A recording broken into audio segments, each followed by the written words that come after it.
Hey, what is up everybody? It's Animac here for Anime Uproar, and today I will be breaking down all of the latest developments in the Black Clover story, including Noel's grand entrance onto the battlefield, the aftermath of Dante's battle with Magna, and the beginning of the true endgame as the real final villains take center stage. We've got a bunch of things to talk about, so let's get into it.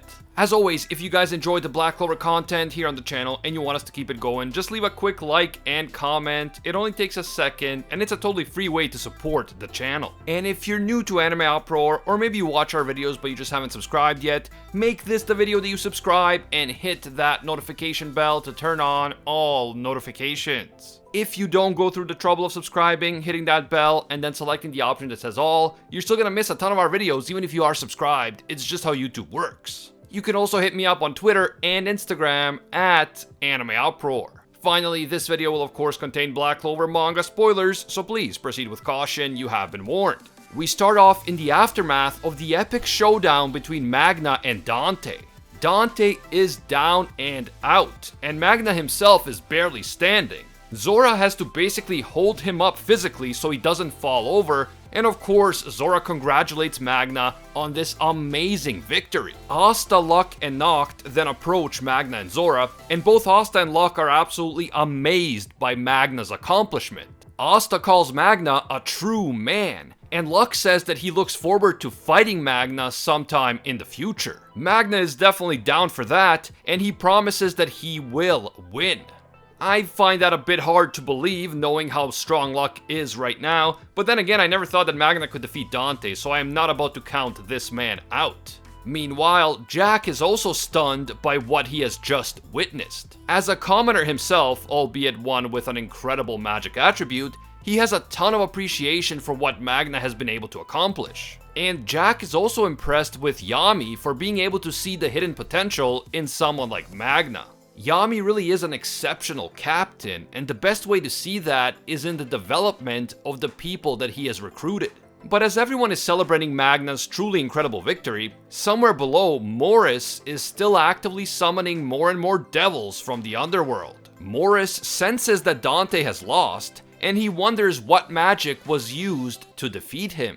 Morris does not seem worried at all by Dante's defeat, which tells me that he has a master plan that is still very much on track because it doesn't really involve Dante. This brief scene with Morris reminds us yet again that until our heroes can take Morris down and completely close the Qliphoth portal, they are just going to keep facing more and more devils, and the devils that they face are only going to get stronger. Dante may have been defeated, but Dante was certainly not the only threat, and the real final battle against the strongest Qliphoth devils is only just beginning. With that said though, defeating Dante was still an important step. Without Dante, the Qliphoth cannot function at full capacity. At least that's what Noct believes, but Noct also warns everyone that the Qliphoth won't stop functioning altogether until the other two members of the Dark Triad are defeated. The gang then eats some healing crackers in order to recover at least a bit of their strength, and then they all head out in search of the other Dark Triad members. But after they all leave,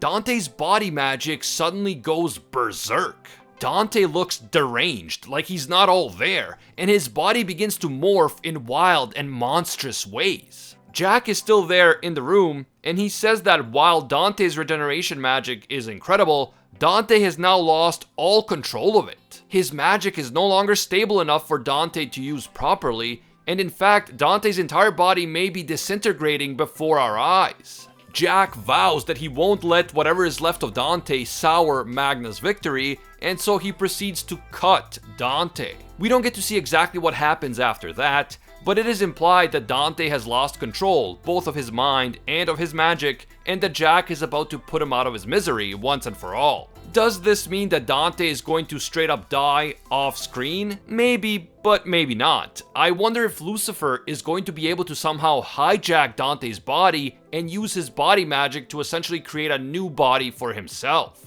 That would mean that Dante himself is effectively gone, and what's left of his body will actually be serving as Lucifer's body, at least temporarily. Definitely let me know what you guys think is going to happen to Dante down in the comments. Did he just die off screen? Can he actually survive even after losing control of his magic? or is his body about to be hijacked by Lucifer? As Asta and the others rush through the palace corridors in search of the other Dark Triad members, we see that Charlotte and Rill are still fighting Vanica. Charlotte and Rill haven't been able to take Vanica down, both because of her incredibly powerful blood magic, and also because she is using poor Princess Loropechica as a human shield. In fact, not only is Vanica using Loropechica as a hostage and a human shield, she is also apparently using Megicula's curse to control Loropechica's body. This means that Vanica not only has her own blood magic and Megicula's curse magic under her command, but she also has Loropechica's extremely powerful water magic at her disposal. And of course, the fact that Vanica is controlling Loropechica's body means that Charlotte and Rill cannot go all out in this fight because they don't want to accidentally hurt Loropechica. As a result, Vanica is dominating the fight, and just as it looks like she is about to kill Charlotte, Noelle and Gaia come to the rescue. Our girl Noelle attacks Vanica head on while Gaia grabs the possessed Loropechica. Noelle then screams at Vanica that she has arrived just as promised, and you better believe that we are hyped for this epic rematch. Noelle deserves her moment to shine, and she deserves revenge against Vanica and Megicula. As Vanica smiles like the crazy yandere that she is, the chapter ends. This was a quick transition chapter that sets up the coming final battle, but it still featured some incredible and potentially important moments. The big rematch between Noelle and Vanica is going to be insane, not only because we're gonna see a bunch of truly epic magic attributes clashing against each other, but also because there is so much emotional weight to this fight. Noelle's mother was apparently killed by Megicula. Now her friend was kidnapped and is being controlled by Vanica and Megicula like some sort of zombie, and I know that we are about to see some truly show-stopping moments here. We can definitely expect some new power-ups and maybe even a brand new transformation from Noelle, which is gonna be amazing. And we might finally learn more about Megicula and this devil's connection to Asier Silva. Since we know that Megicula likes to come out and take control of Vanica's body even when Vanica doesn't necessarily want that to happen, I can totally see Megicula taking control by force if Vanica starts losing.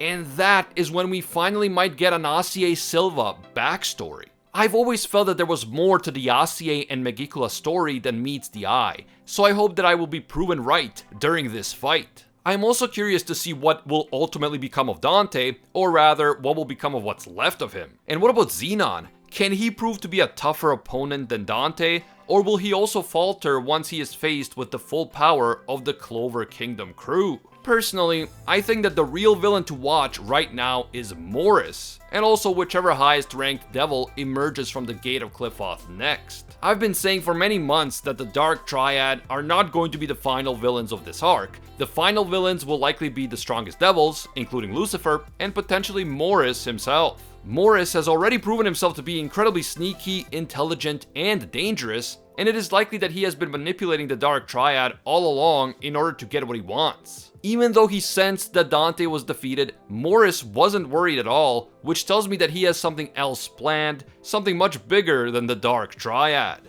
But let me know what you guys think. Who will end up being the final villain, and how will the final battle unfold?